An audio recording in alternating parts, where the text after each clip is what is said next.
जी, आपने अभी बातें सुनी यहाँ पे ब्रिगेडियर साहब की, वो हमें बता रहे हैं कि यहाँ पे क्या कैसे ऑपरेशन चल रहे हैं और क्या कुछ हो रहा है। उसके साथ-साथ जब हमने ये पूछा उनसे कि यहाँ पे कितनी उम्मीद इस वक़्त बाकी है, तो उन्होंने कहा कि मौजज़े होते हैं और मौजज़ों की सूरत में बेशक ये हो सकता है कि कोई बच गए हों। ये बात ज़रूर है, मैं ये अपनी तरफ से ज़रूर कहना चाहूँगा कि इतना इतना टाइम गुजर गया है, 12 दिन हो गए हैं। वाकई कोई मुआवजा ही होगा जो इन लोगों को बचा सके और उस जगह पे मौजूद हैं जहाँ रेस्क्यू चल रहा है। आप मेरे पीछे आपको सारे क्रेनें वगैरह भी इस्तेमाल होती हुई नज़र आ रही होंगी और इस वक्त यहाँ पे जो वेदर जो क्लाइमेट कंडीशन है, वेदर कंडीशन है, वो आपको बेहतर नज़र आ रही होगी। धूप है, लेकिन हमें अभी बताया गया है कि ऐसा मौसम कभी कभार ही मिलता है और ये सालों में आता है। लेकिन हम यहाँ पे चूँकि मौजूद हैं और इस मौसम में, तो आप ये देख सकते हैं कि इस एक्सट्रीम इन्वायरमेंट के बावजूद यहाँ पे प्रेशर कम होता है, हवा का दबाव कम होता है, यहाँ पे बाकी कंडीशंस भी काफ़ी संगीन है। हमें पहले बताया गया कि यहाँ पे अगर आप यहाँ कोई आवाज़ें सुने तो आपको यहाँ से भागना होगा सब कुछ छोड़ के, क्योंकि यहाँ पे कोई पता नहीं है जो ऊपर पहाड़ मौजूद हैं वहाँ से एवलांच ही शुरू हो जाए या कोई खुदा ना खास्ता ऐसी कोई चीज़ हो। ये एक और मेजर है कि जब हम यहाँ पे चढ़ के आ रहे थे, जब हम पहाड़ी चढ़ रहे थे, तो उस वक़्त भी बहुत मुश्किल महसूस हो रहा था, क्योंकि सांस जो है वो लेने में भी दिक्कत हो रही थी और यहाँ पे हवा के कम दबाव की वजह से, यहाँ पे दीगर बहुत सारी फोर्सेस की वजह से ऐसा महसूस हो रहा था। जब आप यही चीज़ देखिए, ये जो नौजवान इस टेक्नोलॉजी के साथ और अपने कुदालों के साथ यहाँ पे अपने साथियों को खोद के निकालने की कोशिश में लगे हुए हैं और वो इन तमाम रिस्क्स को ब्रेव कर रहे हैं, तो फिर आप सोच सकते हैं कि कितना ये हरकुलियन एफर्ट है, कितनी ये मुश्किल सिचुएशन है जिसके बावजूद ये सब कुछ किया जा रहा है। अब रह गई बात कि इतनी एफर्ट्स के बाद बाकी तो अल्लाह पे ही छोड़ना होगा और आप लोगों को, ख़ास तौर पे हम लोगों को दुआ करनी होगी कि यहाँ पे जितने भी हमारे भाई फंसे हुए हैं वो ज़िंदा सलामत निकल आए। वो कि इसके लिए मुआवजा चाहिए, लेकिन मुआवजे भी होते हैं और क्या पता कि हमारी दुआओं से ही कोई ऐसा मुआवजा हो जाए कि हमारे ये भाई हमें आ मिले, अपनी फैमिलीज़ को आ मिले और उनकी ये जो सेक्रीफाइस है, ये जो सारी एफ़र्ट्स हैं, ये कामयाब हो जाए। हमें ये भी बताया गया कि यहाँ पे ये जो हैवी मशीनरी हम देख रहे हैं, जो टेक्नोलॉजी हम देख रहे हैं, इसको लाने में भी टाइम लगा और क्योंकि ये सारे का सारा टाइम काफ़ी ज़्यादा लगा, तो रेस्क्यू एफर्ट इतनी प्रोलॉन्ग हुई है।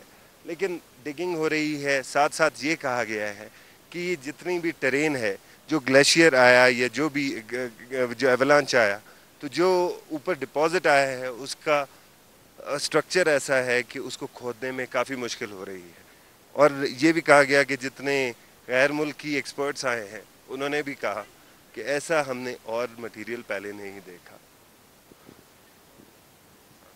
हम इस वक्त मौजूद हैं brigade commander brigadier Saqib Mahmood Malik sahab के साथ और हम उनसे पूछेंगे एक तो वाक़ये के बारे में भी और दूसरा यहाँ पे अब कितनी होप है उसकी डिटेल भी जानना चाहेंगे। सर, आप ज़रा बताना पसंद करेंगे वाक़ये के बारे में? आई नो आप काफ़ी बोल चुके हैं, लेकिन फिर भी थोड़ा सा बताना पसंद करेंगे टेरेन के बारे में। 7 अप्रैल तकरीबन 2:30 बजे रात को ये हादसा पेश आया। जैसा कि आप ऊपर से देख रहे हैं, ग्लेशियर का ये हिस्सा टूटा है और गैरी के ऊपर गिरा है। रूटीन की चेक्स के दौरान जब रात 2:30 बजे और इसकी एक बहुत बड़ी आवाज़ भी होती है, जस्ट लाइक अ थंडरस्टॉर्म, तो उसके बाद हमने ये यहाँ पे रेस्क्यू पेट्रोल्स भेजे थे आइडेंटिफिकेशन के लिए और उन्होंने आइडेंटिफाई किया कि गैरी के ऊपर इतनी बड़ी एवलांच आ चुका है, जिसकी वजह से पूरा बटालियन हेडक्वार्टर जो है वो इस वक्त अंडर स्नो है।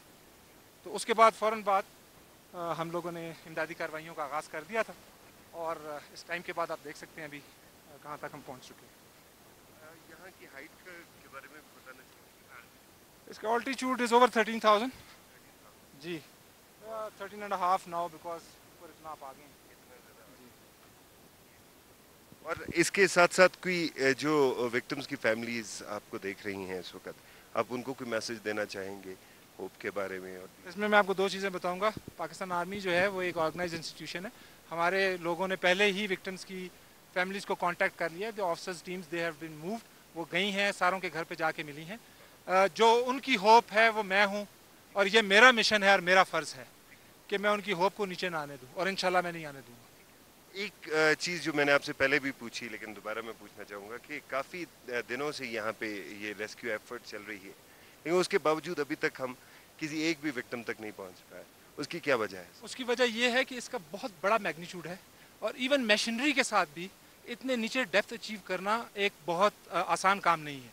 इसकी मिसाल मैं इस चीज़ से आपको दे सकता हूँ कि इस वक्त तक जितनी फॉरेन टीमें यहाँ पे विज़िट करने आई हैं और हमसे मिली यहाँ आके, उनका ज़्यादातर का ये है कि हमने इस मैग्नीट्यूड की चीज़ अपनी ज़िंदगी में दुनिया में कहीं नहीं देखी। और जो फॉरेन टीम्स आई हैं उनका कोई इमदाद का कोई फ़ायदा भी हुआ है? बुनियादी तौर पे उन्होंने हमारी ये मदद की है कि आई अप्रिशिएट दैट कि वो आए यहाँ पर, और उन्होंने बुनियादी तौर पे कुछ डाटा अपना देखा, और जो एफर्ट हम पहले से ही कर रहे हैं उसको वैलिडेट और कंफर्म किया है। कंफर्म किया। Thank you very much sir. आपने ये सारी बातें सुनी और इसके बाद आप खुद भी अपना तजिया कर सकते हैं, अपने ओपिनियन बना सकते हैं। ये जहाँ पे आप देख रहे हैं डिगिंग हो रही है इस वक्त, यहाँ पे एंट्री पॉइंट था और इसी वजह से यहाँ से डिगिंग भी हो रही है। अब शायद टनलिंग भी करने की कोशिश की जाएगी और रेस्क्यू की कोशिश होगी। लेकिन हमें अभी एक बात और भी पता चली कि जो फॉरेन टीमें यहाँ पे आई हैं उन्होंने भी यहाँ पे बड़ा एफर्ट करके स्कैन्स करके ये बताया है कि कहाँ कहाँ लोग मौजूद होंगे, या तो ज़िंदा या फिर उनके मोबाइल्स के ज़रिए से कम बॉडीज़ का ज़रूर जो है पता चल जाएगा। तो इस वक्त लोकेशंस का शायद अंदाज़ा हो चुका है, लेकिन इतने डेब्रीज को काटना काफ़ी मुश्किल है।